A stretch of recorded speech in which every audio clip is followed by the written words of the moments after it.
Yo, what's shaking, everybody? Welcome back to another edition of the Orangebloods Modcast. We're back in the mornings instead of midday.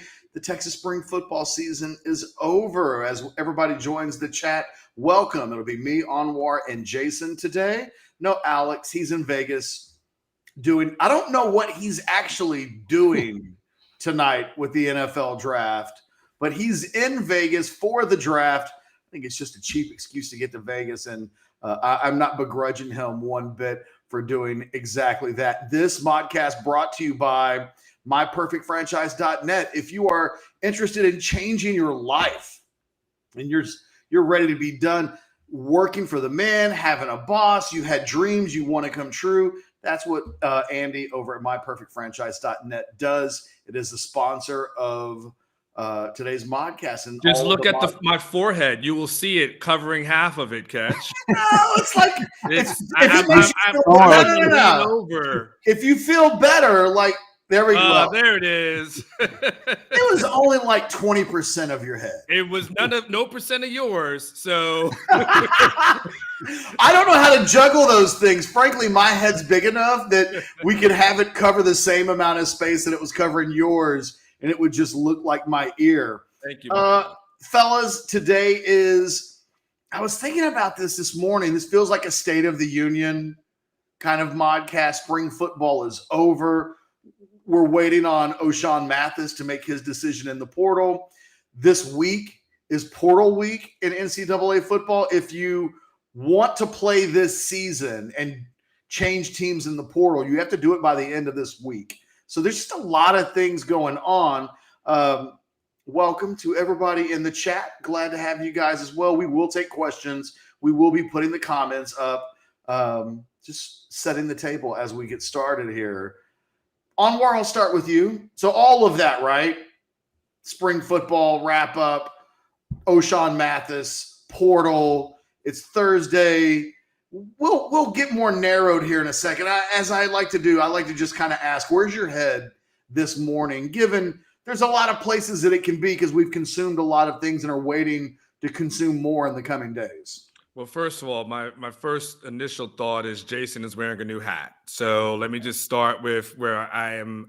The Adidas is gone. We've got a Yankees hat on. It's been misplaced this morning. It's not gone. It's around here somewhere.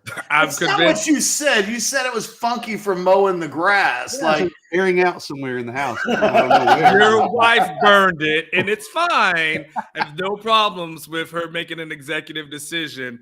So props to her. Now, Catch, I think for me, this week, really, where I'm at right now is we're in Thursday, and I guess, you and I have kind of talked spring football a lot. I think for me, it's more fast forwarding to the Saturday, the Roschon Mathis decision and what he's going to do there.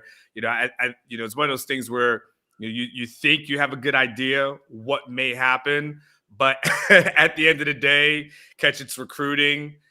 It's NIL, right? So I don't think you can just sit there and know for sure this is going to happen. So while, things seem to trend well for Texas, Catch, it's recruiting. It's NIL. I don't know if Nebraska is going to come up with something that moves the needle for them at the last minute or the last moment. So for me, it's just more about what's going to happen Saturday, and if they can get someone who could potentially impact this defense this season.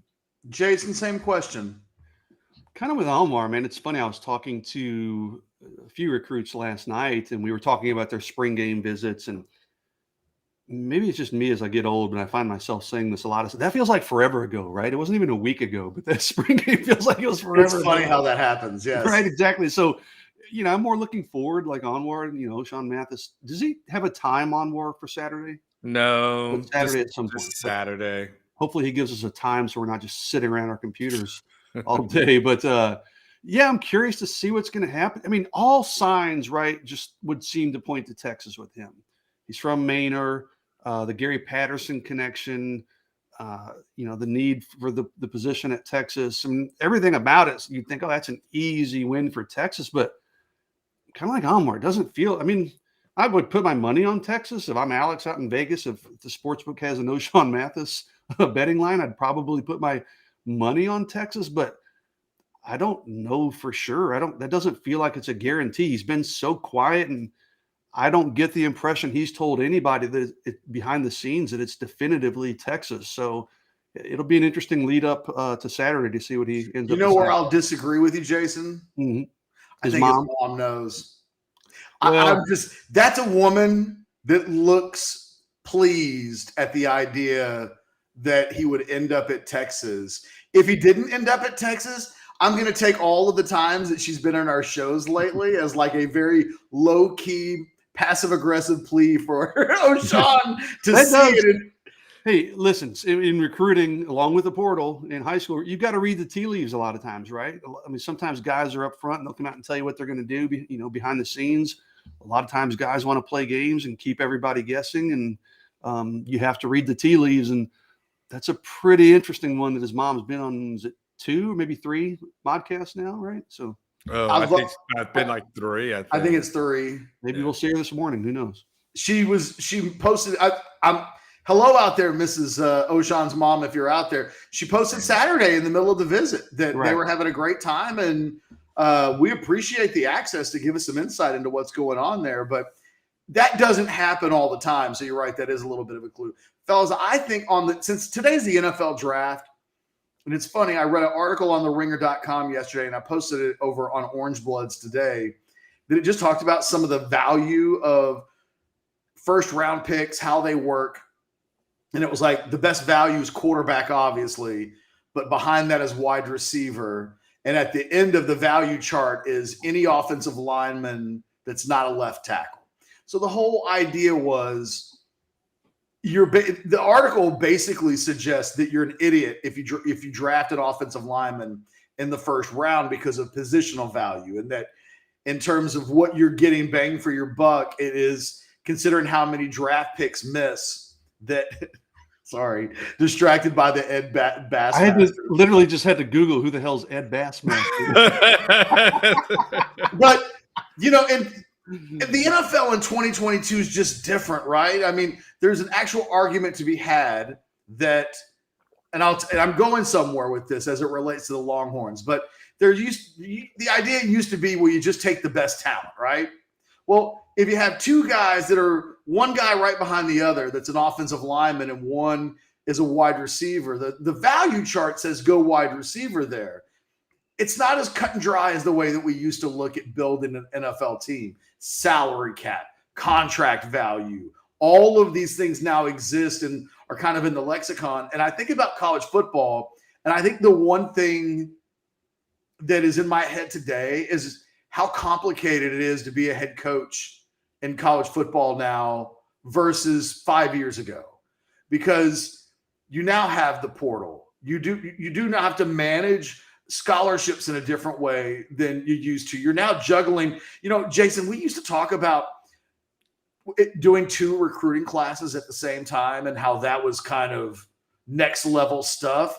Now it feels like there are as many sophomores that they're looking at right now as guys that are going to be seniors, and that from day to day, it's impossible to know whether it's going to be 2023, 2024, who's going to get the offers. They've got 2025 guys coming in. We know that last summer, Anwar, that – sorry to interrupt real quick, but remember Mac wouldn't even offer the juniors until after the seniors or the juniors signed, and then the next year's class for a junior day? He wouldn't even offer them until late February. Out of respect for the seniors. Yeah, man, those days are long gone, man. So I guess just in my head is that there's so many things to talk about. There's forever managing the roster. There's recruiting. There is this scholarship crunch where no matter what he says a week ago with regards to they're okay with numbers, they do have to trim some to get down to 85. And I think there is still some questions about what will happen with the incoming number. I keep waiting to hear from the NCAA spring, the council that approved the rules that allowed them to take up to 32 incoming players in any given class. I keep waiting to see if there's a vote in the spring that gives them relief of that the 25-man number goes away completely. It's not impossible to think that could happen, but it could. But it would need to happen, I think, in the next 30 days or so. I need to look up when that's going to happen. Overall, I just think that it's fascinating. This is just a new era of college football where it's not as simple as us.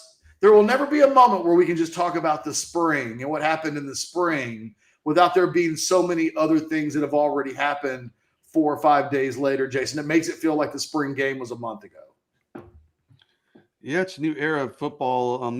It's kind of random, but I was talking to a coach, it was a few weeks ago, and he seemed to think they're going to make some changes to this whole NIL stuff pretty soon, like within the next year.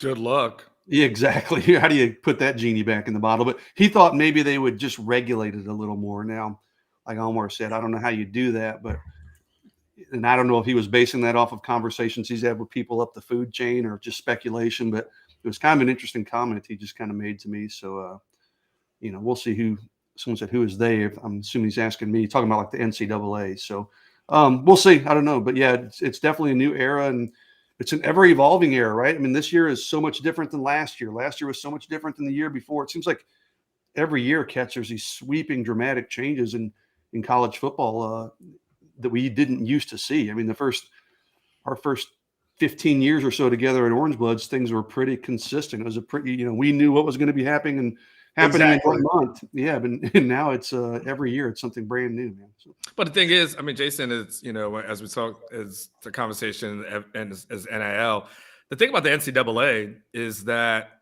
they are really about everything but paying the athletes out of their pocket. So the NCAA has gotten to the point where it says, y'all do what you want to do. Just don't ask us for money. We don't want to pay you. Don't look at how much we're making from the NCAA tournaments. Don't worry about our billions of dollars. Go make your money. Go make your money. Like just leave us alone. We've opened this door. So I don't know. Like I think it's up. I think these coaches who, I'm not saying speaking to your coach in particular, but I'm speaking in general. These coaches who bitch about NIL. First of all, let's not act like guys never got paid before. So let's stop being disingenuous. Nick Saban says the NIL's like this is all new, right? Nick Saban says guys didn't get paid before this. Yeah, I'm sure.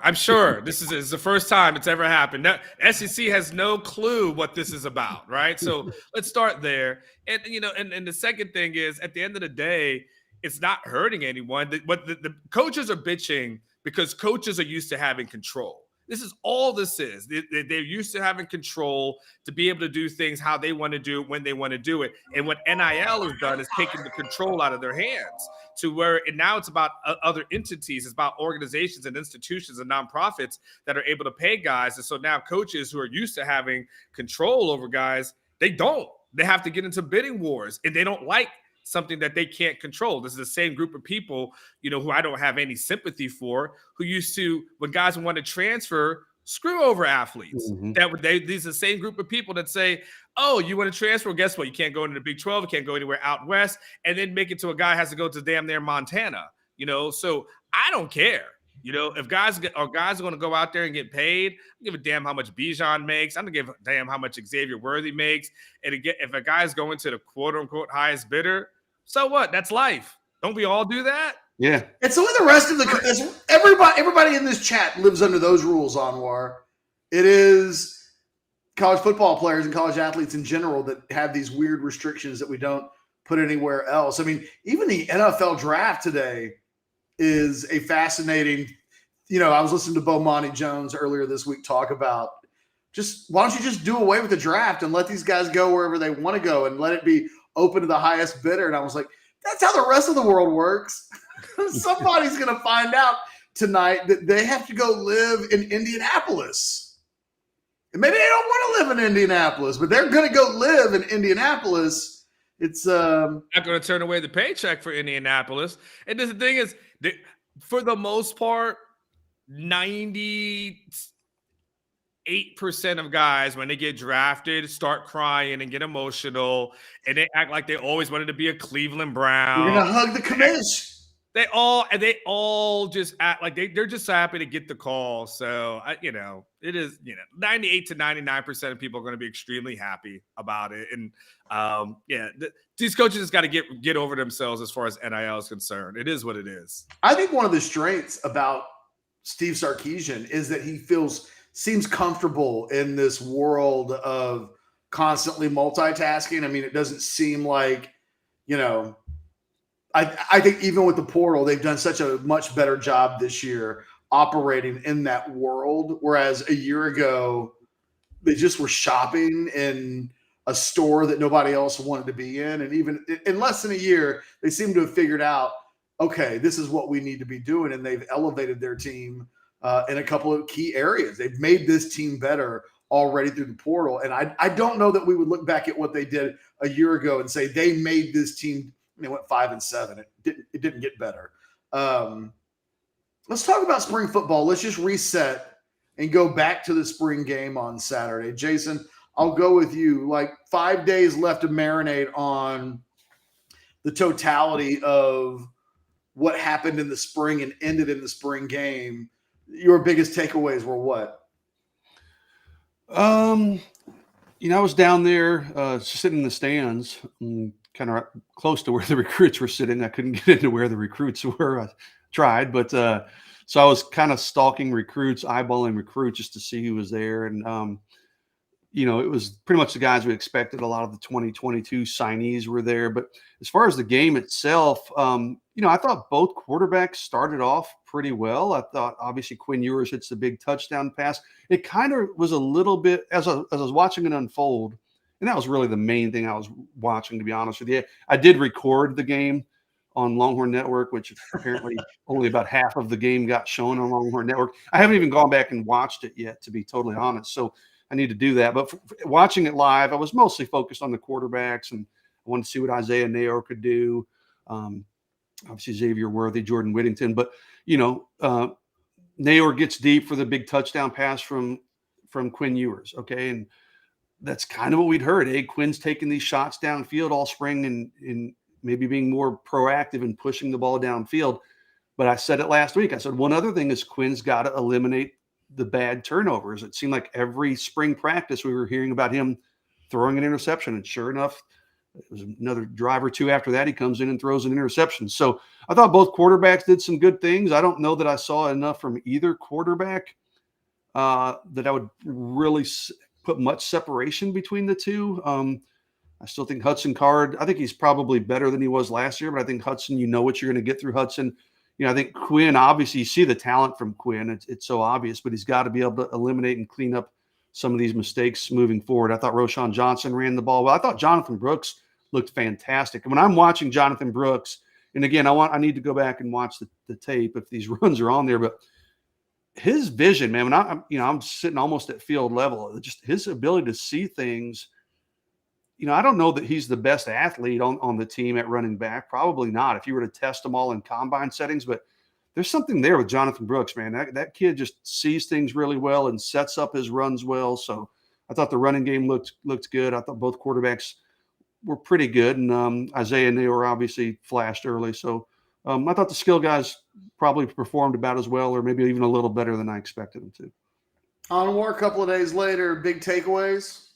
Yeah, I mean, I think a lot of my takeaways kind of mirror what Jason said. I think kind of a little bit in hindsight. I got a call, this week from a guy who played in the NFL and played at a high level for a long time, and he's like, "Who the hell is this quarterback that you guys got down there?" He goes, and he just was complimenting that throw that Neyor did, but just kind of broke it down as far as, the release. He said, he dropped on the guy's hip in stride so many yards down the field.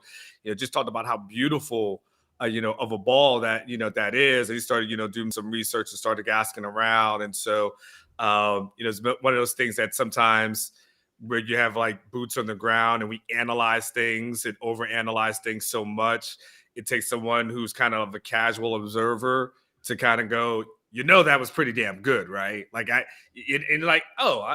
guess as you say it, you're right. I guess that was pretty damn good. And it, it's like, what do you do the rest of the guys? Like, there was some other little things, but I said overall he was solid.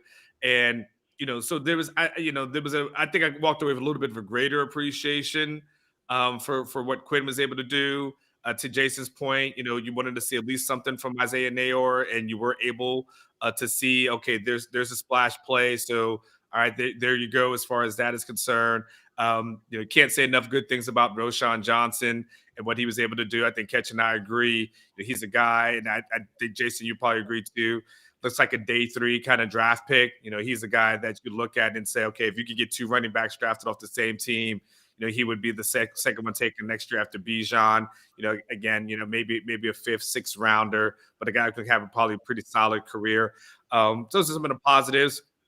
The offensive line, kind of what we've talked about before, still needs some work, and I think that was kind of obvious there. There would have been, multiple sacks, if allowed to play, within the game, kind of setting.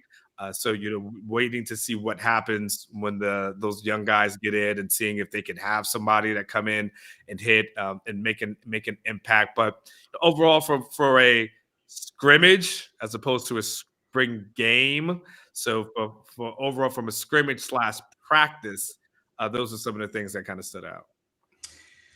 It's funny. I think that I can't tell whether what I'm about to say is an overreaction or not.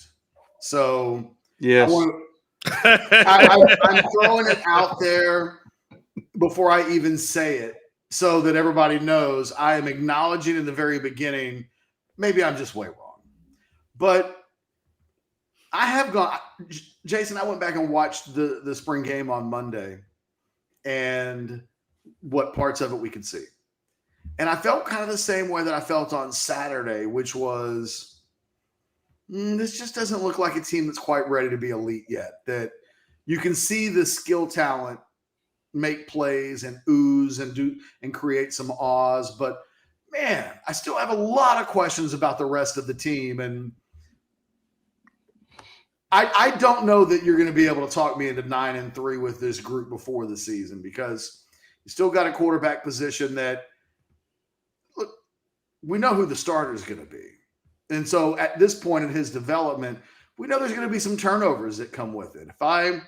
If I had to guess right now, like Quinn Ewers might be a 30 touchdown guy in 2022, but he might throw 10 picks. And that may just be part of the evolution of what he's got to go through.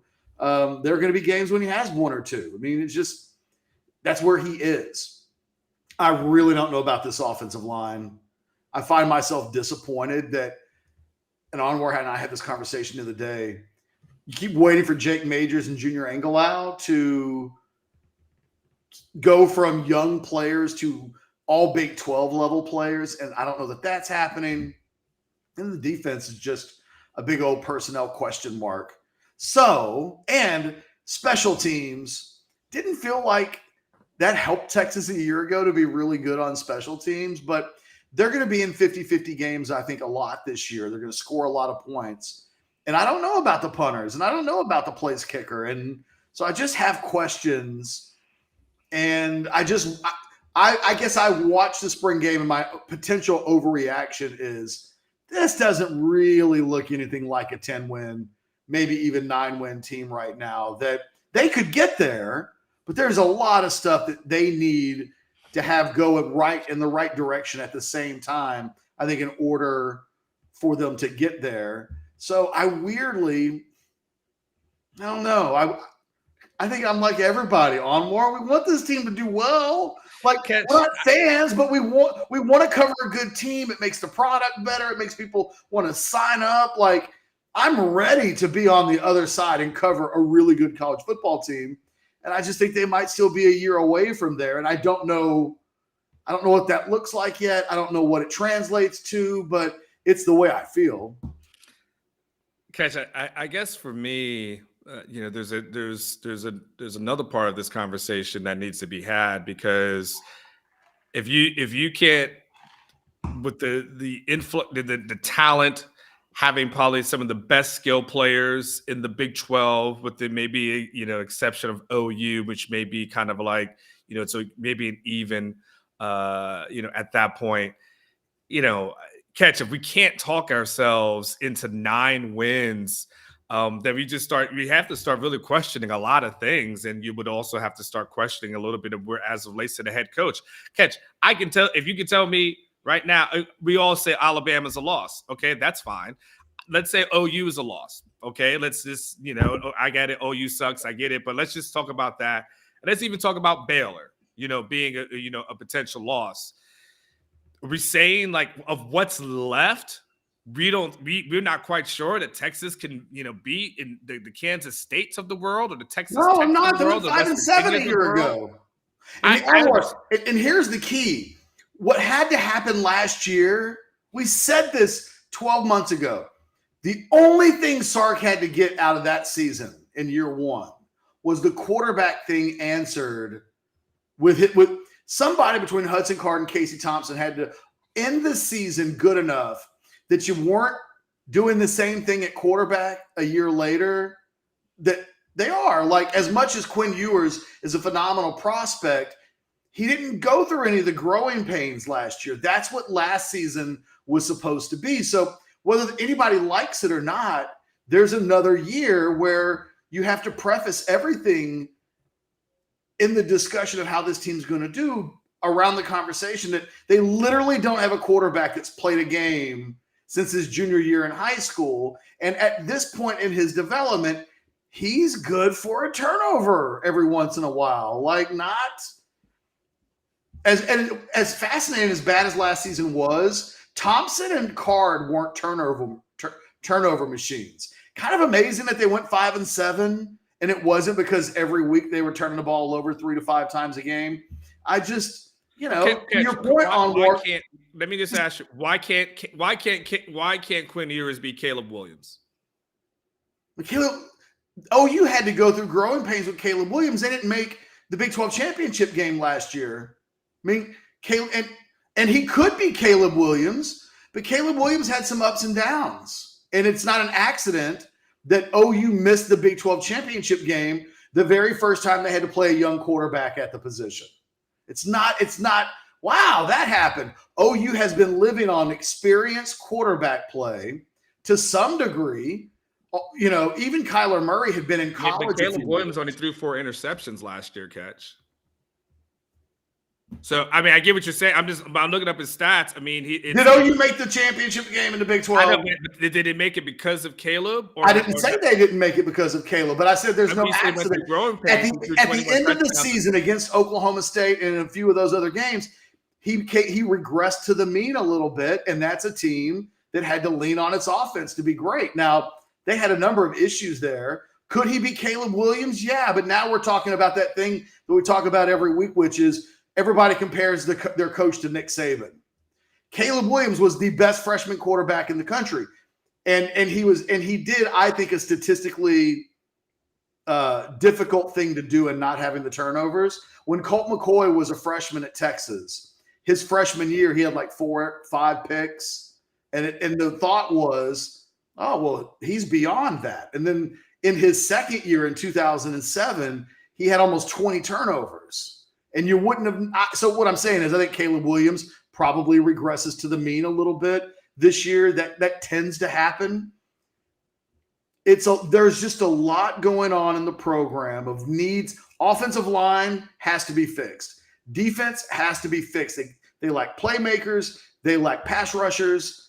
They lack depth at linebacker. And, oh, by the way, this quarterback thing, I think they're going to have some real highs with Quinn Ewers, but – if you're not baking into the cake some time for some mistakes, I just don't think you're being genuine. And am I being a hater, K-Drag 4, or am I like just acknowledging the truths? Name one thing. If I'm a hater, name the thing that I'm wrong about with regards to question marks about this team. K-Drag wants me to get in there, and you're not going to like it, K-Drag. I'm more in line with Ketch than anything else on this. I mean, I watched it, and again, I jokingly said, yes, it's an overreaction to the spring game. But, I watched that spring game. Hey, I'll be completely upfront. I sent you guys a Slack message, and I said, this feels like a 7-5-ish team, doesn't it? I don't know. I mean, I could maybe buy into 8-4, but there are just a lot of holes that like I think Ketch said this too. Could they be filled before fall? Absolutely. But there's still work to be done at the quarterback position. You're counting on some of these offensive linemen, these freshman offensive linemen, to come in and save the day. This defense should be better than last year, but it's no guarantee. This is a bad defense last year. So, I still think there is a lot of work to be done for this before the season starts for this team to be championship caliber. It's a spring game. It's, okay. It's not even a game. It's not a game. Stop calling it spring practice, if you will. Okay. You see if the offense is racing up and down the field, then we're going to say how bad the defense is. If the offense stinks, we're going to say, okay, the defense is great. So it's hard to really gauge too much when you're watching inter-squad practice, rather. It's a zero-sum game. So. Yeah, it is. But you can still get glimpses, gleam a little bit here and there. And I just didn't watch that practice, especially at the quarterback position. I didn't watch that practice thinking, okay, hey, this is a 10, 11 win team that's going to be in the Big 12 championship for sure. Is it possible? Yeah, it's possible if they stay healthy. And, if Quinn Ewers, if it's the good version of Quinn Ewers is consistently there, and if the young offensive line improves quickly, they could get there. But I don't know for sure that this is a championship caliber team coming out of what I saw this spring. I mean, there's still work to be done. But I think the challenge of what you're saying is, again, to Ketch's point, it's a zero-sum game. So we're talking about guys practicing against each other. I don't know if we would have said that about Baylor coming out of their spring last year. I don't think any of us would have said, like, we saw such and such coming. I guess my point is, what I'm trying to make is, from a talent standpoint, there's enough talent here. Whether it's, and again, I'm not saying there aren't holes or deficiencies. Clearly, you're going to have that. But what I'm saying is, from a skill position standpoint, there's enough there to just get it done. I'm just sorry. If you tell me Roschon Mathis commits to Texas over the weekend, you have enough components to get it done in the Big 12. Well, he wasn't in the spring game. Okay. He was on the sidelines and looking quite dapper, by the way. But if you tell me he's there, that I think that adds to it. I'm just saying there are enough components, there are enough pieces on the table to say this should be better. Now, we can debate whether it will or won't be, and I think that's kind of where it is. But there's something wrong. And we're talking about, you've got a Heisman Trophy candidate at running back. You've got a Biletnikoff guy, at least a Biletnikoff candidate. You've got a 5-star quarterback, and you give us all the 5-star numbers and what 5-star means as far as productivity and going to the pro. So I think Quinn Ewers is going to be a first-round draft pick eventually. Okay, so you got a first-round draft pick at quarterback, a first-round draft pick at running back, a potential first-round draft pick at wide receiver, and we're talking 7 wins? Yeah, because an offensive line. And I will say this, Anwar, got another 5 2 of those 3 players on the roster last year, Anwar, and they won 5 games. Roschon Mathis, let's set him aside for a second. Who on the defense right now is first or second team All Big 12 going into the year? No, not a one. Not a one at this moment. Not based off of last season. Not at all. But I agree with you. Maybe DeMarvion could get some votes. I think DeMarvion should be playing at that level. He didn't a year ago. We just asked who could be first or second. No, I agree. I know. I'm saying I agree with. I think the point you made, Anwar, about Baylor is a good one, because they would not have exited the spring at this time 12 months ago, and everybody was still thinking of them as a bottom dweller. What really happened at Baylor a year ago is that between this moment and say October, maybe middle of October, I'd have to go back and look at their schedule. I don't remember when it seems like they beat Oklahoma State in a game. I can't remember the score, but it seems like that's the game that really set them off. And in that 5 or 6 month window, they got better. They evolved. They evolved at a lot of places at the exact same time. And some of that involved transfers. I mean, they added 2 offensive line transfers that without that, they probably don't win the Big 12. They added that nose tackle from LSU that is back again this year and has helped solidify their defensive line. I think they've got a couple of portal guys that have helped that defensive line get a lot better. So what Texas has to do is what Baylor did a year ago, which is from April through August, they have to get better. And when these freshmen come in, or what if O'Shawn Mathis comes in, that makes them better. Then from August to October, before that Oklahoma game, they've got to get better. There's got to, and it's got to happen in a lot of areas.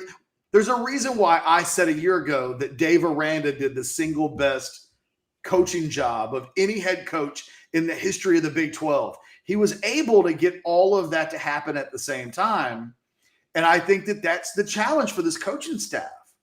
Because the Baylor, I'm looking at their schedule from last year.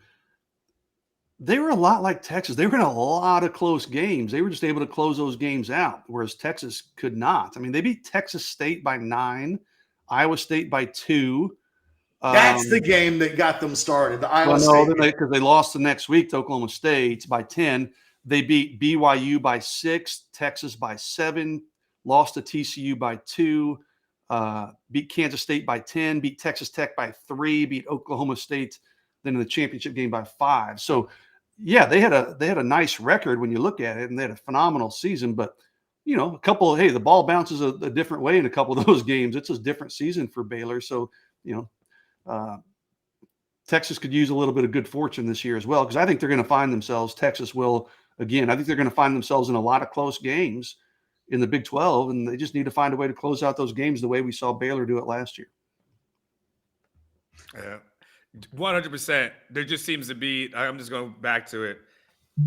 Ketch, you talk about transfer portal and what other teams were able to do. Well, they've gone into the transfer portal this year. Whether it's Quinn, Jaleel Billingsley, Ajay Hall, Ryan Watts, potentially getting Mathis. We'll find out this weekend. I think. And look, I get it, Ketch. Like, we do this thing every season and every off season, and I get the the PTSD of like, man, you can't talk up this team because we already know what's about to go down. I get it. Like, I 100% get it. I'm not sipping the Kool-Aid, nor am I pouring it.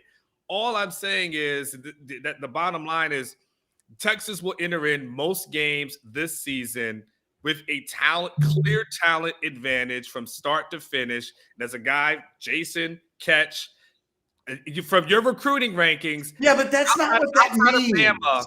Outside of Bama, from a recruiting ranking standpoint, Texas will be a higher ranked class than just about everybody that they play on the schedule. Yeah, but don't make me do the recruiting thing again, where I have to explain that almost all of the 4 stars on the Texas roster have inflated values. That, in the truth of the matter is, they're not really as good as the 3. They're about the same as a 3-star, mid 3-star. That a national 150 guy is closer to being a national 1,000 guy than he is a national 50 guy, which is under 100. And the thing is, they're so close at that point. All of those kids enter college with 80% failure rates at best. So what happens is it becomes about development at that stage. Now, look, the hope, if you're Texas, is that you have great coaches. You're paying them to be great.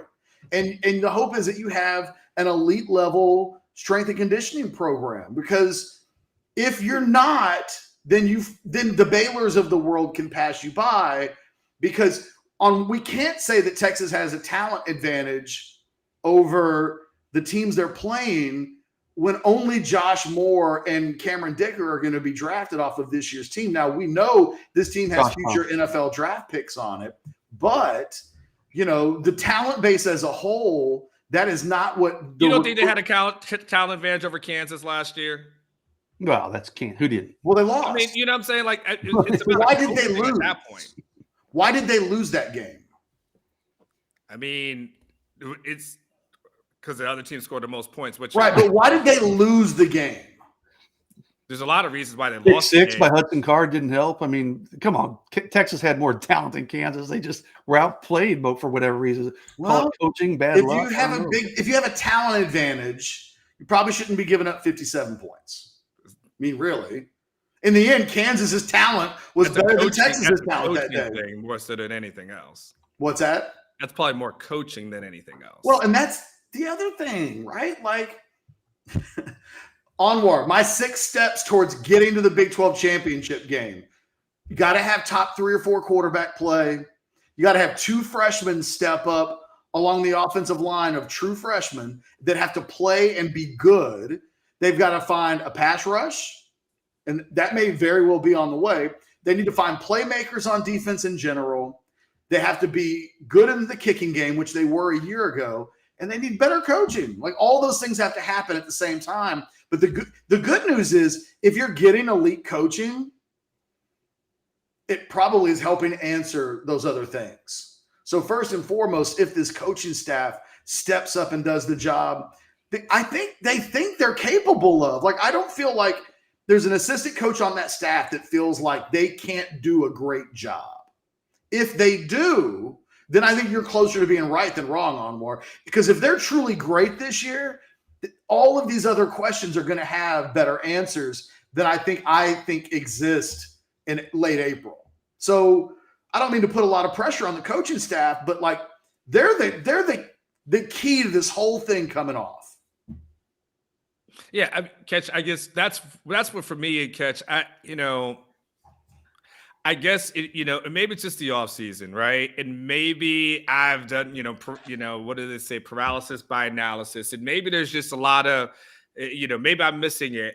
I'm finding it hard to live in a world where Steve Sarkisian has this much and again, there's a talent influx that's coming in, and you've got guys who are highly rated on the offensive line that are coming in. And so what does that mean as far as like potential, draft picks down the line?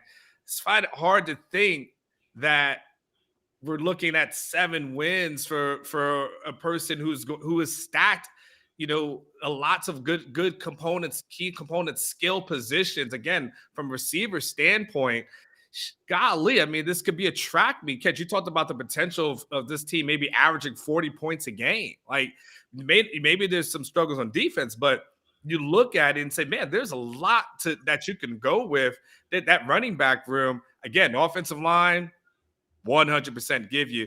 Just I don't know, Catch. I'm struggling at the moment of thinking that it's just going to be that bad. I guess that's where I'm at. Went to the games last year. I've gone to all of them. I haven't missed one since I've been here. So you're having a hard time today? It was 5 months ago. Yeah, I'm having a hard time. I'm having a hard time thinking it's going to be that much. I'm trying to think of nice words to say because everything I'm saying is. You don't want to say shitty. Yeah, I was. No, nobody's talking about 5 and 7. We're talking about them. I think Jason and I are talking about them winning 2 more coin flip games. Think about last year. There were 2 games they just got blown out in, right? And the rest of the games, the problem that Texas had last year is the opposite of Baylor. They found themselves in almost an identical number of 1-possession games, and they just kept losing them all. I mean, this was a team that had leads in the 4th quarter against Oklahoma, against Baylor, against Oklahoma State, and then they lost those games, and then it got worse from there. If you tell me that Texas goes 50-50 in 50-50 games this year, that probably means they win 7 or 8 games. The trick for them will be, how do they win 80 or 90% of their 50-50 games or their 1-possession games? Because that's how they'll play in the Big 12 championship. I mean, they have to have the record in 1-possession games that Baylor did a year ago, and they can have a Baylor record. The problem with that is the math says that's hard. But I mean, it's doable.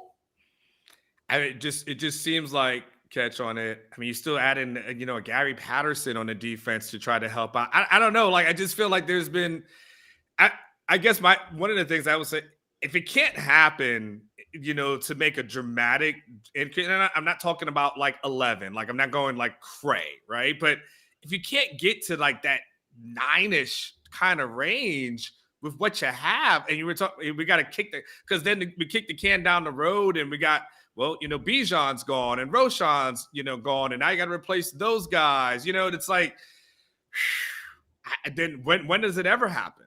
The proper over and under for this team, Jason, is 8.5. You're asking. I don't know if you've seen that somewhere. If you're asking me, I would probably say 8. I think flat. Well, I say 8.5 so that you could have. Yeah, you gotta help someone bet either way. Then I don't know, man. I might go 7.75, 7.5, I guess. Then I just think I don't like Anwar. I could see this team getting to 9 wins. I mean, we're talking a game difference between 7 and 8 and getting to 9, but I'll be curious to see what the Vegas betting line is. Texas always gets a little bit of a benefit of the doubt from Vegas on those things. So the poll that I did on Sunday night or Saturday night going into Sunday it seemed like most Texas fans were straddling 8 or 9 wins. That doesn't mean that's the correct over and under, but it's either 8.5 or 7.5, right? So my only point of bringing that up was 7's not so far away from the over, whatever the over and under is going to be. 7's like in the next town over. It's not the distance between Dallas and Houston or Dallas and San Antonio. It's closer by. They're neighbors. Let me ask you this, Jason. And actually, Jason, I want to ask you the same question. If Texas wins 8 not including the bowl game, they go 8-4 in the regular season. Your April synopsis of what you'll write in late November, early December, if they finish 8-4, is what? Progress, but someone earlier said it's expecting Texas to go from bad to great maybe isn't realistic. Bad to pretty good is more realistic. I would say they went from pretty bad last year to pretty good. It's progress. You can sell that progress because then I think it really sets up for 2023 would be a year where they could really break out. So honestly, I mean, 8-4 is not what fans want to hear and people in the chat don't want to hear, but I think 8-4 would be, in my eyes, an acceptable year. It's not great. It's not ideal, but I think if they go 8-4, you can sell that. I mean, one of those losses being Alabama, you can sell that as being a successful year where you made progress with a young quarterback and you're probably getting better on both sides of the ball. So I think 8-4 would be. Anything less than that would be, I hate to say failure, but I would not consider it successful. I think 8-4 kind of sets that bar of that, and anything above would be a successful season for me. We're kind of the same question with highlighting like the fault of going 8-4 would lie where for you, given that you think it sounds to me like you think they should be doing better than that. I mean, it definitely should be doing. I think 8 should be the floor. And then go anywhere, of course, Texas fans going to want more, right? So, I used to be the person that was like, get the 7 or 8, and everyone was like, what the hell are you talking about? We want this. So and I was like, okay, well, you fired a coach that won 70% of his games. So it lasts the previous season. So 8-4, the only question I would have to it, just to make it a little bit easier. 8-4 is the regular season. What about the bowl game? Is it? If we're going to go into hypothetical world, that feels like an Alamo Bowl. Okay, so we're talking. Are we talking about like a win in the bowl game or a close loss? Because that would help me a little bit to know. Well, how about this? What if Texas is 8-4, but they're the type of team that we talked about on Monday, the Monday Overreaction Show, that they weren't last year, which is by the end of the year, they're playing a brand of football that suggests they're better than the average 8-4 team. Like they become that team that nobody wants to play in a bowl game, which means they probably win their bowl game. Yeah, I mean, Ketch, if we're talking about a team that can get back to the point of at least close games, right? We seem to be that was the frustration that we had with Tom Herman. It was like there was so many close games, but they weren't winning the close games. And then we kind of went to last year where there was like lopsided losses, and you're like, wait, this is a step backwards. So if you can eliminate that and start getting into what you're talking about, some of those 50-50 games, eliminate the blowouts, right? Now, we'll give you Alabama, right? I'll give you one potentially bad loss this year. But if we're talking about close games and going in, because honestly, Ketch, of all the losses last year, and Kansas clearly ends up being the worst one. I would say the OU loss was probably worse than the Arkansas loss, just because of getting so far ahead and then losing that down the stretch. If you tell me this team's 8-4 under Quinn Ewers, then yeah, we're starting to talk about progress. We're talking about a guy who, to your point, hasn't played since his junior year of high school. And if he's the quarterback of the team that wins 8 games, I always said, Ketch, 8 wins will look different under Quinn Ewers than will look against Hudson Card, right? It's just that I think the optics look different because you'll be able to excuse a lot more because he is a young quarterback who's growing and developing. Jason, remember when Sam Mellinger was throwing interceptions, and as frustrating as it was. Remember, like the interception against like the Oklahoma State, where it just kind of he throws it up, and there's the ways to excuse it. Like, man, he was battered, may have had a concussion, like all these kind of things. It's a little bit easier to make the excuses as opposed to when Sam got older and he was kind of a senior, and then it was like, man, he's still making some mistakes here and there. So yeah, you tell me 8-4 with Quinn. I definitely think there ends up being a lot more optimism, not only from the Texas standpoint, but depending, I think if you're 8-4, I think that helps maybe with even for Arch Manning recruitment, depending on when he's going to decide to announce. Yeah, I agree, Anwar. And hey, I'm looking at their schedule. So the Texas opens with Louisiana Monroe. Okay, we'll call that a win, right? Alabama, let's call that a loss. They were probably 1-1 to start the season. Week 3, you got Texas San Antonio, UTSA, a team that won its conference last year. I don't know what they have coming back, to be honest with you. This is a pretty good UTSA team last year. Is that a guaranteed win for Texas? They're going to be UTSA. Yeah. Yes. You think they don't have enough depth to deal with the Texas. I'm going to hit you with some games that I think are alarming, but I think that's a win. That's a win. I think it's a win, but my question is it a guaranteed win? Is it impossible that Texas loses to a UTSA team that it's at home? Yes, it's a win. Yeah, they're going to. I'm going to hit you with some games, Jason, where I don't know that they're going to win. And I think they'll win. My point before you get into Catch, I would predict them to beat UTSA certainly, but I don't think it's a guaranteed win. And that's a problem. That's a problem. That should never even be in doubt. Texas and UTSA. If those two teams played last year, I don't know that UTSA doesn't beat Texas last year. So I don't know that the gap this year is going to be that much different. I mean, Texas should win, and I will certainly predict Texas to win that game. But I don't know that it's a guaranteed win. They beat them by at least 21. I'll take you out to dinner. I'll take you out to dinner. I'll put it right now. To dinner of your choice if they don't beat them by 21. You picked Texas to lose to Louisiana last year, didn't you? And now you've got them beating UTSA. Yeah. And then I predicted them to win, beat Arkansas. So hey, I did that. So don't ask me about my 1-loss record from a year ago. I was every bit as up and down as Texas was. But okay, do the rest of the schedule, Jason. Mm-hmm. Okay. Week 4 is at Texas Tech. That's coin flip. That'll be a 1-possession game, I think. Then they come home for West Virginia. Another 1-possession game. Oklahoma. 1-possession game. Home for Iowa State. Win. Then they go at Oklahoma State. 1-possession game, probably will be an underdog. Bye week, and then they go at Kansas State. 1-possession game. TCU at home. Win. Tricky one here. Be careful. At Kansas. 1-possession game. And then Baylor at home. 1-possession game. Kind of like Oklahoma State. We're talking about, man. Texas went 2-5 in 1-possession games last year.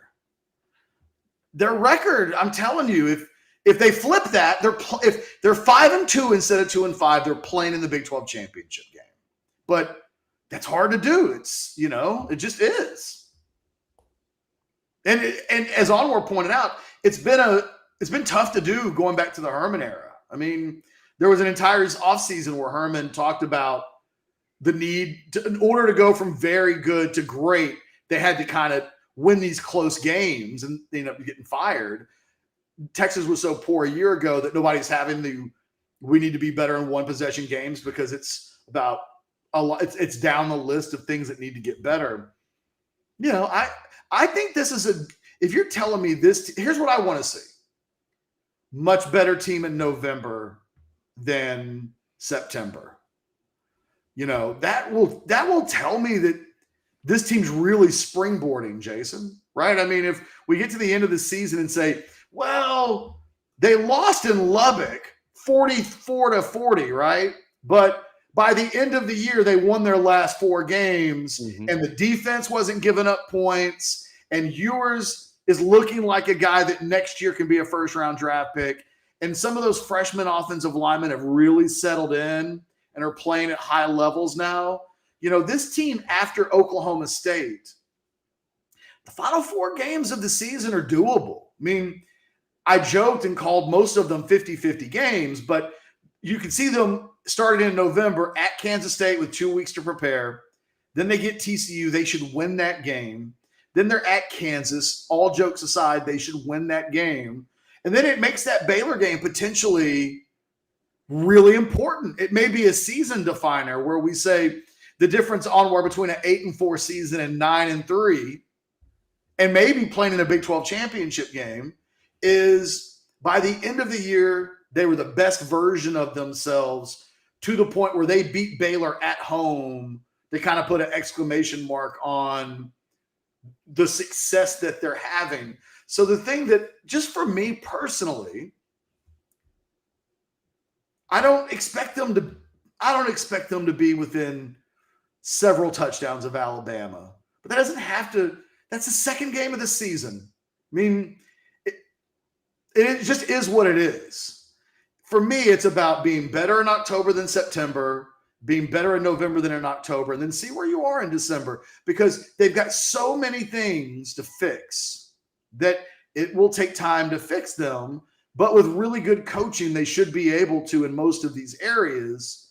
And by the end of the year, this team should not be going 2-2 in their final 4 games of the season.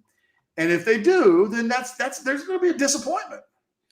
And this team, sorry, Elmer, this team should get better. They got a young quarterback and a young offensive line, right? You'd expect this team to be better at the end of the season than it's going to be at the beginning of the season. But sorry, Elmer, go ahead. That's okay. I mean, Jason, let me ask you this, because you brought up the schedule, right? So if you still have it in front of you, right? So Texas plays 5 games before OU, if my math is correct. Right. Is that correct? Yes. What are the odds you think that this team could be 4-1 heading into the OU game? I mean, if I take it game by game, I would almost predict that. I mean, obviously I'm predicting an Alabama loss, but should beat Louisiana Monroe, should beat UTSA, should beat Texas Tech, should beat West Virginia. They'll be favored, I think, in those 4 other games, but inevitably this team, historically, we have seen finds a way to lose one that it probably shouldn't. So what are the odds that they'll be 4-1? 55-45. I think they probably should be, but that's if the team doesn't stub its toe in a game that it shouldn't, which we've seemed to see at least once or twice a year. Yeah, I mean, what's interesting for me is, I know as the percentage of, like, we're talking about, like, this team gets better as the season goes along, which of course you always want, to happen. But, that's why I was asking, and Ketch, I want your opinion on the same thing too. If this team starts off 4-1 going into the OU game and does something that, is very hard to do and haven't been able to do, which is actually build some confidence, in the early part of the season, is it potential, like it could potentially look, a little bit different, going forward. Again, I'm not so clear, like I'm not going out on a late. I'm not saying 11-1, 10-2. I'm just saying based off of what we see, but based on what's here, it should be better. But singular conversation, 4-1 Catch. What are the odds you think this team starts a 4-1 going to OU? It's funny because I used a calculator to do. So can I do this? I, in my head, am thinking 45, 50%. There's a part of me that wants to say 60, but bear with me here. What, Jason, I'm going to let you give me the numbers, okay? La Monroe, in my head, that's like a 90% chance of a win, but what do you think? Percentage-wise? Yeah. 95% at home. Okay, so not – now what do you think about UTSA? Oh, we're skipping Alabama? What? I'm not – we're talking about 4-1. So, Okay. yes, we're skipping over Alabama. UTSA, I will say oh, man. I don't know what UTSA has coming back. So, but based off what they were last year, I'm going to say 65, maybe 70%. I was going to say 75. Are you okay with me typing in 75? That's fine. Go for it. All right. At Texas Tech. That's always a tricky one. 60%. I'm more 50-50. Anwar, I'll let you decide. Probably more with Jason. You're still a first-year coach. Okay. So. I think that's going to be their Super Bowl. And then West Virginia. West Virginia's at home, so 65. Okay. If you add all of that up together, the statistical probability of going 4-1 is slightly under 28%. Oh, shit. I think my eyeballs tell me it's better than that. But mathematically, that's the math. Anwar, I think there's a world out there where they start the season 5-1 and we think that they've got all the momentum in the world. And then it still doesn't change the reality of in their final 6 games, I would guess at least half of them end up being one possession games. And they still have to come on the right side of those numbers to get to the numbers they want to get to. So in order for 5-1 to turn into 9-3 or 10-2, they still have to do that thing that, quite frankly, in order to get to 5-1, they're going to have to be on the right side of the one possession game ledger as it is.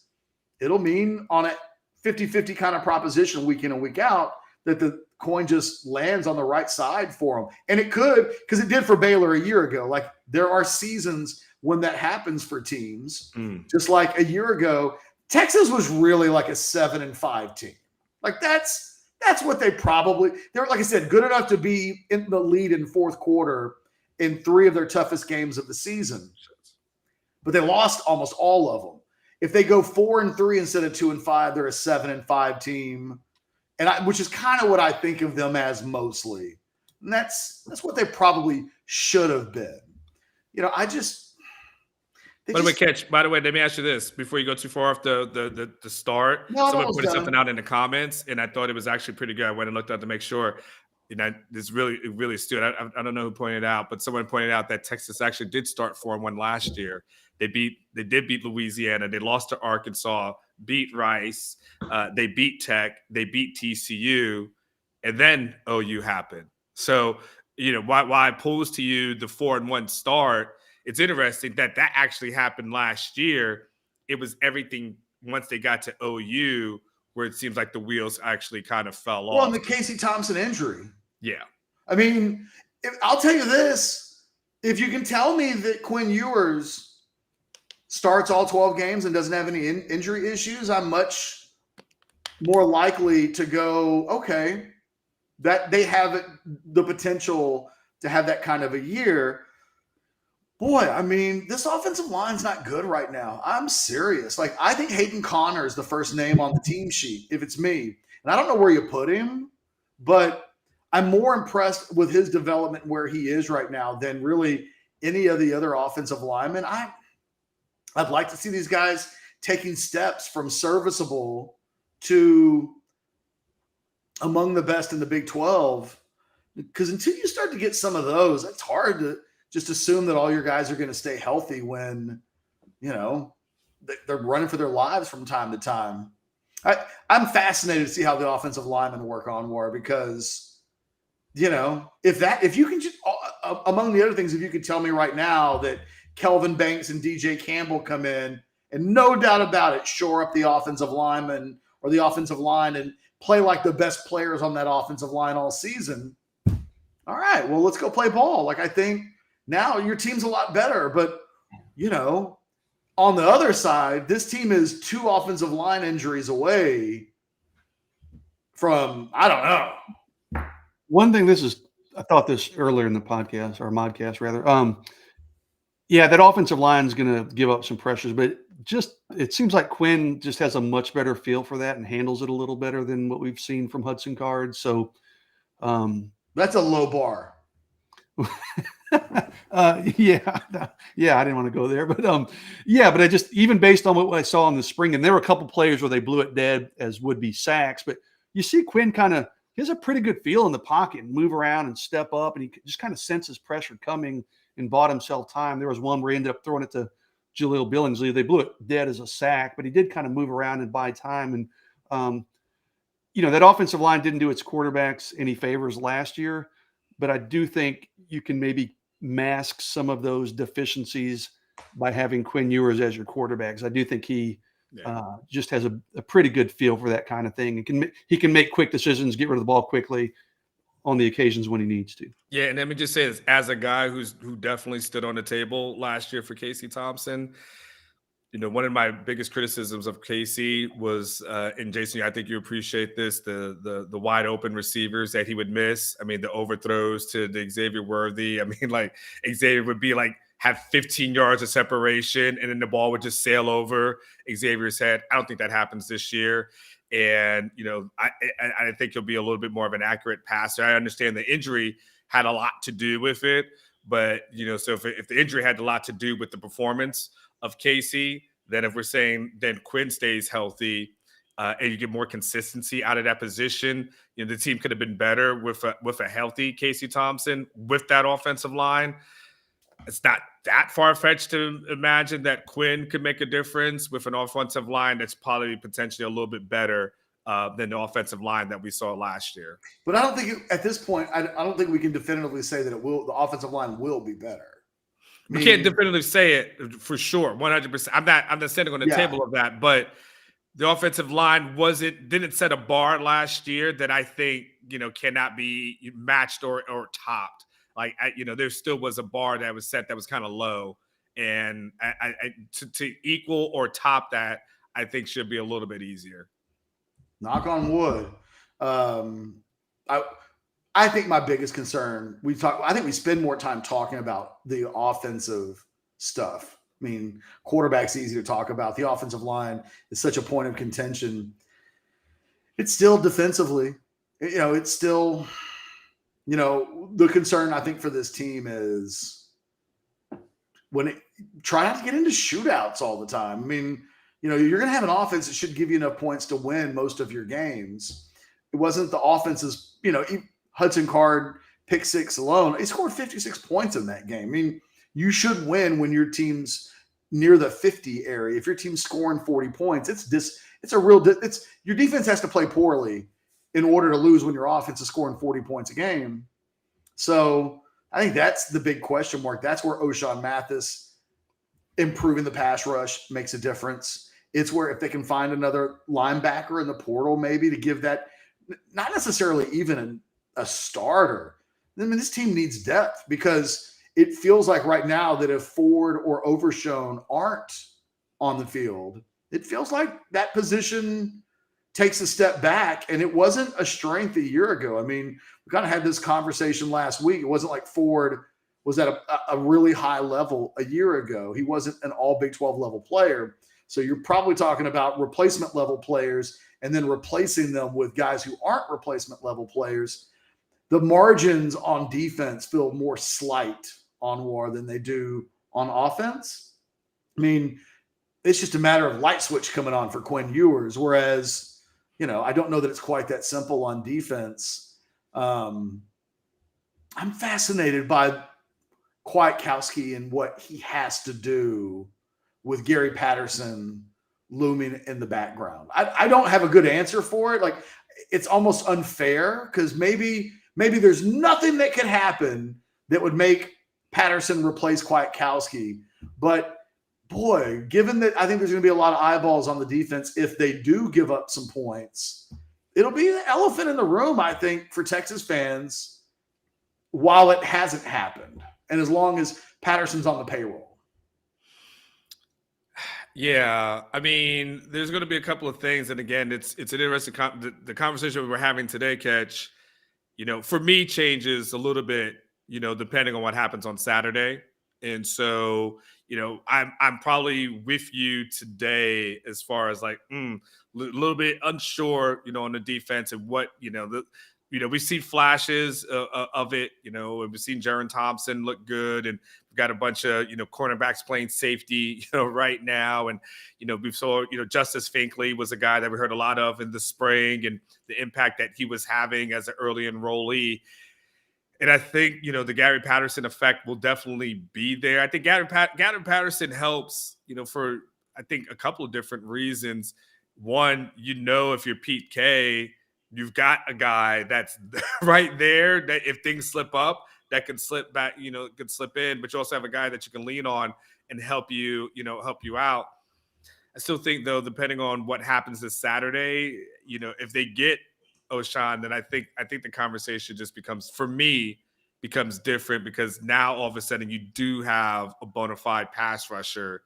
And if you do have a bona fide pass rusher, even if his quote unquote down year last year was still better than anything that we saw. Why is good? That's an upgrade for this. His down year is an upgrade for this defensive line. That's fair. Usually when you say someone's twice as good as the next guy, it's really hyperbole, right? But not in this case. In this case, the data, the production levels would suggest legitimately twice as good as the alternative options at this point. And sometimes 3 times as good, depending on what stats you're looking at. Hey, Chris Nelson just read my mind. Kwiatkowski's is so screwed. Like, seriously, I was thinking this exact same thing. If the defense sucks, it's on him. People are going to call for Gary Patterson. If it's good, people are going to say, oh, it's because Gary Patterson's there. So, Kwiatkowski, he had a terrible year last year. The defense was bad. I'm getting echo somewhere. Yeah, but echo. This is a guy like Steve Sarkisian knows more about offensive football than all 3 of us and everybody in this chat combined, right? He handpicked Kwiatkowski because he thought he was a good coach when he coached against him. The guy didn't just forget how to coach football. To me, it's more a talent issue than it is the coaching issue. I mean, look at the NFL draft this year and past years. I mean, this just isn't a defense that has any or much talent on it. They've got to upgrade that, and maybe Saturday they do that with the addition of Roschon Mathis. But the guy he hasn't forgotten how to coach football. So I wouldn't dump on PK too much just yet. I think he just needs better pieces to work with. Let's talk about the transfer portal real quick, and then we'll talk a little bit about recruiting, because I love what Texas is. A couple of big commitments on Saturday, and of course, Jason, everybody wants to know when the next one's going to be that occurs. Mathis aside, everybody, I believe that Texas is still going to go. They're going to hell or high water. This coaching staff wants a linebacker to improve at the very least the depth at linebacker. Everybody else co-signing on that there's whatever, regardless of Mathis, that they want a linebacker, or are we thinking that maybe not, just because at this point we don't even know who in the hell they would target in the portal? I think they want one. I don't know if they'll be able to find one. Yes, we'll have some guys. What's the deadline catch for them to enter the portal? They have to enter by the end of the month, like May 1st. Is that right? Sunday is the deadline. Yeah. Now, there's a little loophole in there too that I was looking up the other day, which is it's like for the one-time transfer rule, but there's something else that happens if someone's scholarship gets taken away. If a guy's scholarship just gets taken away or revoked, then there's afterwards an exemption of sorts. Yeah, then you can still be a one-time transfer. But at that point, if someone's getting their scholarship taken away, that's probably not a guy that's going to be on UT's radar. It's either discipline reason or they're not very good. But my point, that's what I was thinking. Okay, you got till Sunday. Well, any guy who enters between now and Sunday, not every guy, but for the most part, I don't think it's going to be difference makers. I mean, a guy like we talk about Roschon Mathis and Ryan Watts and those guys, that Isaiah Neyor, guys who wanted to go to not in the case of Watts, but maybe a bigger platform. The guys that enter the portal between now and Sunday are probably guys that they've gone through spring football. They're buried on the depth chart. They know they're not going to be playing. I think it's going to be hard to find somebody at this point to help you. I'm sorry, to help you at the linebacker position. I think it's going to be hard to find somebody. If you're waiting for somebody to enter the portal between now and Sunday that's going to be a difference maker for you, I just don't know if that's going to happen. I think they were hoping that Jalen Moody kid from Alabama would go back into the portal. And instead, it looks like he's probably going to start for Alabama. And, I think they had hoped, man, maybe he'll have a bad spring and somebody will go in front of him. And it hasn't quite happened that way. Anwar, what are your thoughts on linebacker? Just they'll hope, I guess. Yeah, like you say, I mean, Catch, we're in Thursday, at this moment. So it almost seems like Sunday's, a deadline. Jason, it was the guy that went to Miami that they were looking at. Caleb Johnson. Thank you. Former Texas player. Yeah. So, I mean, that seemed like the only real option kind of left on the table. They made some contact with Lorenzo Mccaskill, the kid out of Louisiana, when he first entered the portal. That was overblown a little bit. Well, I'm just saying if in the end they really wanted, I mean, they haven't, it doesn't sound like they've been actively recruiting that kid. I'm just saying if they come out of the spring this week and they're like, we just have to have somebody. There's a couple of guys out there that Lorenzo Mccaskill was a plus starter at Louisiana last year. He's just small and doesn't project as necessarily an NFL guy. And they typically like bigger players, I think. Like, I think he may be smaller than they would like to get. But if you needed somebody just to improve your depth, he could probably be a guy. Plus, he's only a 1-year commitment because he'd be a senior. But, yeah, we've reached the point in the portal where, at least for now, there's not a plethora of available targets. And to Texas's credit, they tried with linebackers. Like, if we go into the season and we're like, why couldn't they either A, get an offensive lineman, or B, a linebacker in the portal? Those conversations sound wildly different because they went after about a half dozen linebackers and just haven't been able to strike gold yet. I still wish they'd gotten that Jacoby Windman kid from UNLV way back in the beginning, but Michigan State is Michigan State. See, RC's put this up there. Don't ask us to go into the kicking game question yet. That's one of the things that has to be there. But boy, I don't even know that there's an answer to that right now. Real quick, Jason, recruiting wise, thoughts on Niblett and the running back Trey Weisner? Yeah, two really big pickups for Texas, somewhat unexpectedly on Saturday night. Both guys are offensive skill players. Weisner, running back, Niblett, a receiver. But both guys, kind of their strength is their speed. So they're the kind of guys that Sark has to be drooling over. These are guys that can excel in this type of offense. So really good pickups. I do think on both of them that Texas is going to have to continue to recruit both guys as almost if they're uncommitted. Weisner has said, he told Orangebloods this week that he's going to still take other visits. Niblett told me Monday or Tuesday, I can't remember when it was, that he still plans on taking other visits. And Niblett came up to campus on Saturday, not really intending to commit, but his mom really loved what she saw. He liked what he saw. So he kind of got caught up in the moment and committed, which is good. And that's what you want. But,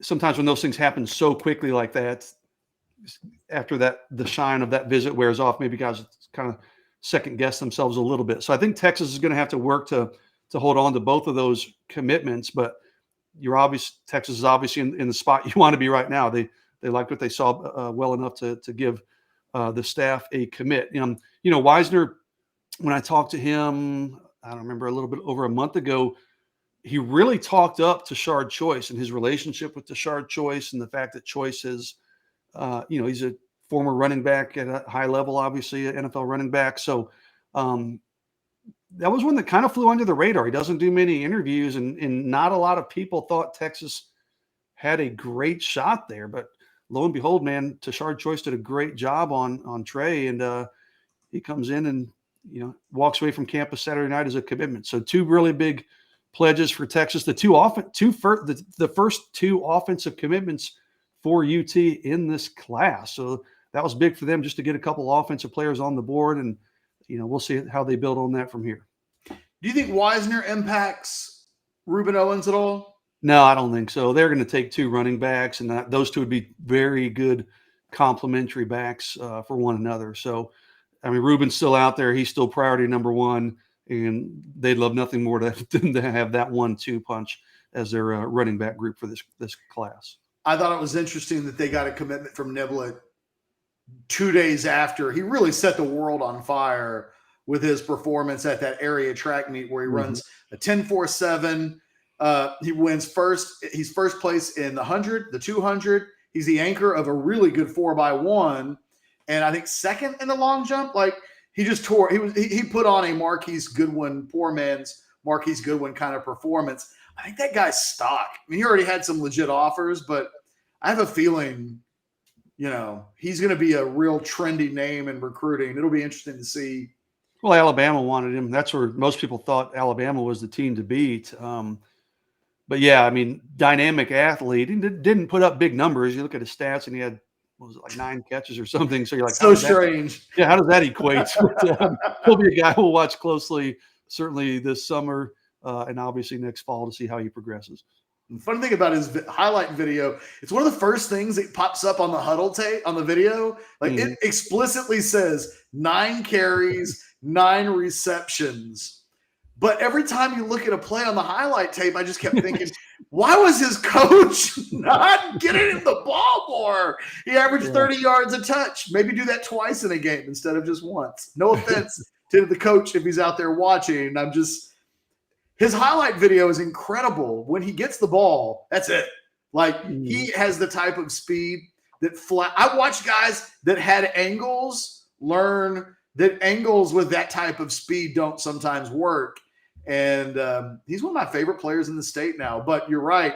His body of work on the field is weirdly limited, mainly because I just can't explain why he only had 9 carries and 9 receptions last year, because he's pretty fantastic. Anwar, any thoughts on Niblett? Or I know you and I talked about it earlier in the week. Just want to make sure that we don't rob you of any thoughts on recruiting. No, I think Jason kind of covered it. I mean, good, guy, talented, like you said, good recruiting by choice, which is, the one thing that, we know Stan Drayton has been able to do, or was able to do successfully over the past few years, was be able to recruit and get some good guys in. And so, I think if you're a Texas fan, you're probably happy that you haven't seen really a falling off with Drayton gone and Choice kind of picking up where Drayton left off. No, I think that's a great point. I'm glad I went to you. I think that was a good point to mention. What was I going to say? Oh, Jason, before we go into parting shots, which are right around the corner, I promise. The next player to commit to Texas is? Oh, man, that's tough. I mean, it's the question everybody asks. So I know. I would have said Ashton Porter, but I talked to him again last night. He's insisting that he wants to take his time. I don't really know the answer to that. I'm trying to think off the top of my head. Most guys, there are some guys that want to commit this summer, but nobody that I can think of that has a commitment date that I think is going to Texas coming up in the immediate future. So I think you'll see we're rolling into May. I think you'll probably see a little bit of a lull in May, but I think this summer, starting in June, we'll see a wave of commitments come in. But I don't know who the next one would be right now. There are guys that I think Texas is in a pretty good spot with, but nobody that I'm confident is going to commit to Texas, the next 2-3 weeks or even the next month or so. All right, let's go into parting shots. Anwar, you got anything off the top of your head? I got a couple of little things. Just give you a couple of rapid fire stuff. NFL draft begins tonight, Catch. So I'll be interested to see what your Cowboys do, what Jerry does. By the way, everyone here at OB, by the way, if if Roshawn Mathis does commit, you guys do owe Mrs. Mathis a Mother's Day gift, an early Mother's Day gift. I'm just going to put that out there. But NFL draft is tonight, so look, interested to see, what everyone does this evening. What's going to happen with your team, everyone else. It's kind of cool. I get to watch it. Let's see when and if Baker does get traded. So I'm very interested to see what happens with that, see what happens with the Texas Longhorns. It would be interesting, Catch, because I don't know if anyone's going to get drafted out of Texas. So it's up to Josh Thompson and Cameron Dicker to see, on day 3, if either one of those guys can make sure this is not the first time this happened since 2013. So very interested to watch that. Looking forward to that. Orangebloods, we will have a chat that I've done, been able to do every single year. And even if there's not going to be a lot of Longhorns drafted, we're still going to do the chat. We're still going to talk football. I'm still going to enjoy it over the next few days. Catch, kind of off the beaten path here, but I think you'll appreciate this. Shout out to a baller from your former Cedar Park Wolves, Gisela Mall, verbally committing to your Cedar Park. Well, are the kids going to go to Cedar Park? My kids? Yeah. That's the plan. You're not going to put them in like IMG or anything? I wish. No, I want them to get an education. So we're not going to play all that. But we are, let's see, Max is in 3rd grade. So we're about to wrap that up. So we're a few years away. We hope we're going to have a good lineage at Cedar Park. But, props are, Catch, it's interesting in the, in the world of, basketball, really world of sports, right? Catch, Jason, you'll speak to this too. You always hear from parents who always tell you about some other kid and be like, that kid's not that good. My kid played against them in 8th grade, and my kid had some success against them. Catch, anybody that I know in women's basketball, they're like, nah, she's the real deal. Like I haven't heard one parent try to hate on Gisela, which lets me know she's an absolute baller. So props to her. Love the shoes, Catch. I love her shoe game. Yeah. Her shoe game is nice. So, Cedar Park, I'm so proud of her and happy that she'll be representing our Cedar Park Wolves, on the next level. So that's kind of only my 2 parting shots, NFL draft stuff. And with a name like Maximus, he probably needs to be enrolled in IMG. Maximus, by the way. So he better be good because, golly, you better not be Maximus and getting punked by Leander. So you better be pretty damn good when the time comes. Well, the only thing better than Maximus is Titan. Yes. So careful messing with Maximus because there's a Titan right behind him. And I'm telling you, as a LeVar, as I channel my inner LeVar Ball, I am telling you, Maximus will be good enough to play in high school. Titan's going to be the one you got to watch out for. I'm telling you, never lost. Never lost. Oh, Mr. Suchomel, parting shots. Man, I don't have much of anything. Looking forward to, knock on wood, as you and I were talking about before we started recording, Catch. So it's been fairly, following the spring game Saturday, it's been kind of an uneventful week, which has been nice. So looking forward to, knock on wood, an uneventful weekend. We'll see what happens with Roshawn Mathis. Ruined it. I know. So you're pissing me off now because I want a quiet weekend, and that I'm going to let McComas know that you just did that, just to give him a heads up. Everybody knows it's the kiss of death. Well, we'll see. But we'll be closely watching Roshawn Mathis on Saturday, and that's the big story for this weekend. So potentially a big addition for Texas if it happens, but Nebraska's still out there, so it'll be. I think Owen's going to keep us all guessing until he announces. So we'll be anxiously awaiting his decision. Jason, you're not getting ready for prom season or anything like My that? son had his prom. Oh my gosh, that's a whole other modcast. He had his prom.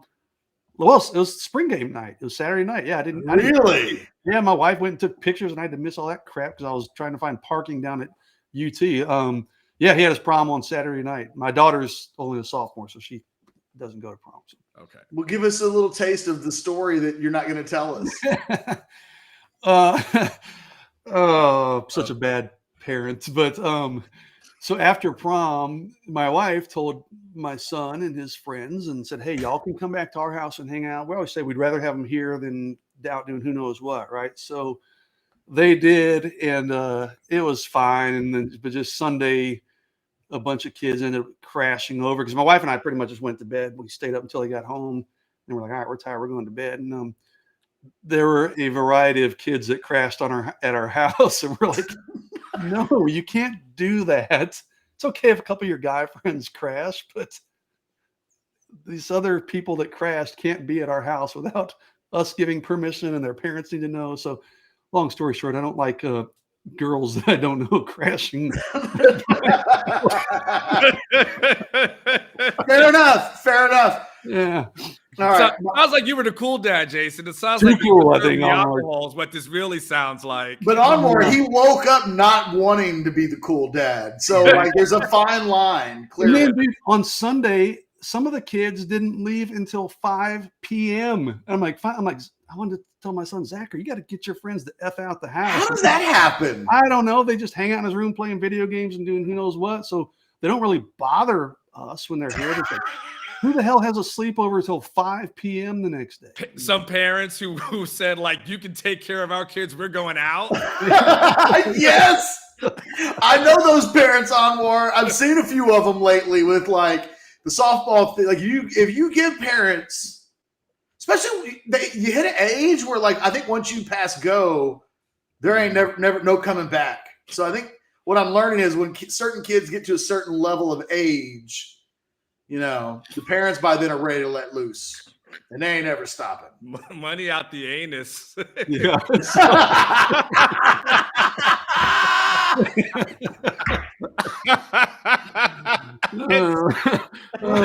I have no. We'll move on from there in the event that Jason can get in any kind of trouble whatsoever. This will be used against Jason in a Williamson County courthouse in the future. CPS is showing up at his house. Like, yeah, we'll just stop.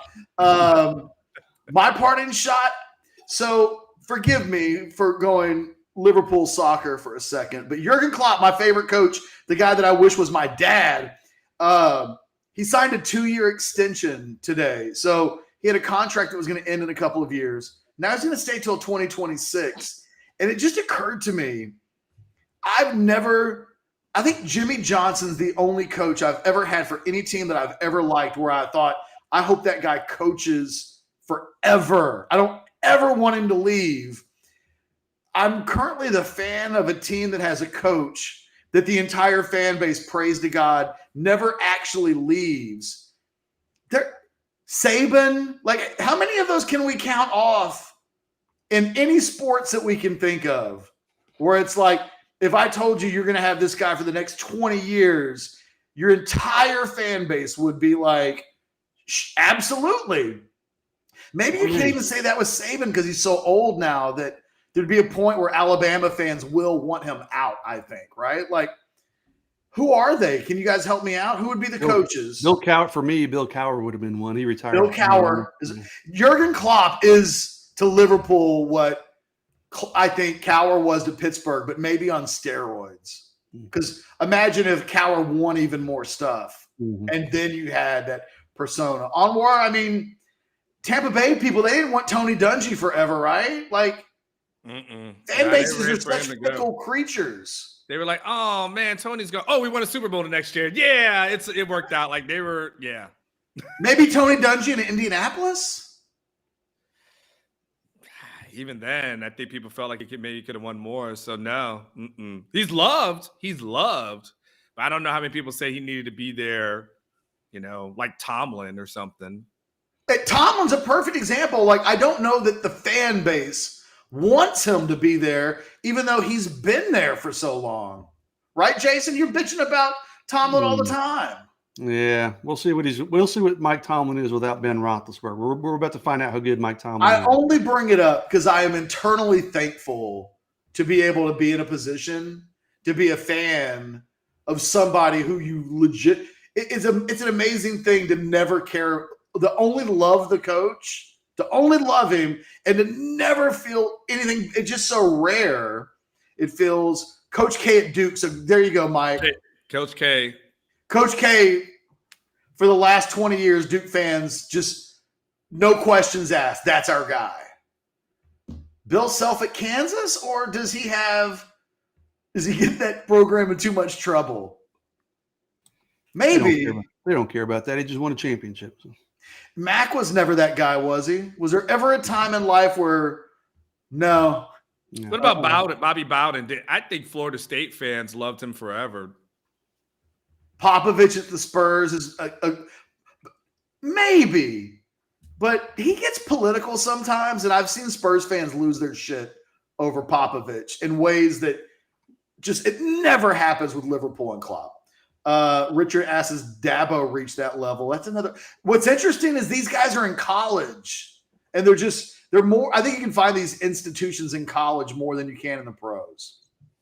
Belichick in the NFL, but is there anybody else? Maybe what's his name with the Rams now after last year. He's still young, and McVay.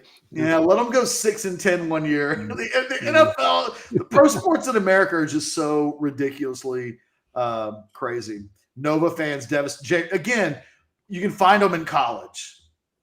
Augie would have been one in baseball, I think, but towards the end of Augie's career, people were ready to have him move on. Anyway, that's my parting shot. I just wanted to say thanks to the sports gods for putting that guy on that team and bringing him into my life. Urban Meyer at Ohio State. I don't know. Probably. Probably. You would have stepped in it eventually. Yeah. So. Eventually. He was already in it. I just don't think their fans ever. Art Briles at Baylor. Ooh. And on that note, I was going off the rails. That one exactly. That was the. Thank you, Anwar, for correctly identifying that. That was the moment we officially went off the rails. Yeah. Back on rails again. Shout out to myperfectfranchise.net. Reach out to Andy. Let him help you change your life. Help him let you lead the life that you want to live. Work for yourself. Start your own franchise. For myself, Jason, Anwar. Here's hoping Alex hits. He said he was going to put some money on the craps table for VY. So not the craps, roulette. So here's hoping that he put like a hundo on Black 10 and comes home with a lot more money. That's the key. Even if you hit that, then to not lose it. So for myself and all of that, and for Alex not losing the money that he wins in the short term in Vegas, we'll talk to you next week. You guys be good to each other.